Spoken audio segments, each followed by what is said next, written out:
যে মানুষটা তোমার অবহেলা প্রতিনিয়ত সহ্য করে তোমার পাশে থাকছে বলে তুমি ভাবছো মানুষটা সস্তা, আসলে মানুষটা সস্তা নয়, বরং মানুষটা তোমাকে হারাতে চায় না।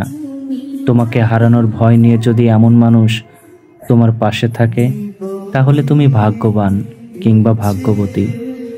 ভাগ্য ভালো না হলে জীবনে এমন মানুষ পাওয়া যায় না। তবুও যদি ওই মানুষটার দুর্বলতাকে পুঁজি করে তুমি আঘাত করো, তাহলে তুমি সত্যিই বোকা। কারো দুর্বলতার সুযোগ পেয়ে যখন তুমি নিজের ইচ্ছামতো তাকে আঘাত দাও, কষ্ট দাও, তখন ওই মানুষটার সহ্য করা ছাড়া আর কিছুই করার থাকে না।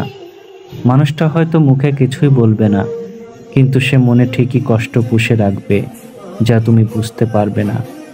তোমার করা অন্যায় অবহেলাগুলো মানুষটার মনে ধীরে ধীরে জমা হয়ে বাড়তে থাকে। সব কিছু সহ্য করতে করতে একটা সময় মানুষটা হাঁপিয়ে ওঠে। ধীরে ধীরে মানুষটা বুঝতে শুরু করে সে তোমাকে পাওয়ার জন্য নিজেকে হারিয়ে ফেলেছে। মানুষটা ঠিক তখনই বদলে যেতে চায়। তুমি হয়তো ভাবছো মানুষটা সবসময় এমনই থাকবে, তোমার অন্যায় অবহেলা সহ্য করে চলবে। তাহলে তুমি ভুল ভাবছো। প্রিয় কোনো মানুষই বদলে যেতে চায় না, যদি না কেউ তাকে বদলে যেতে বাধ্য করে।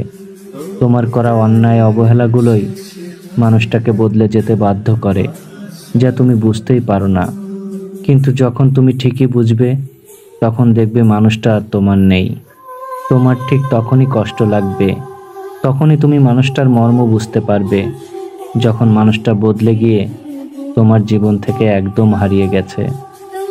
তখন তুমি বুঝতে পারবে তুমি কি পেয়েছিলে আর কি খুঁজতে গিয়ে কাকে হারিয়ে ফেলেছ।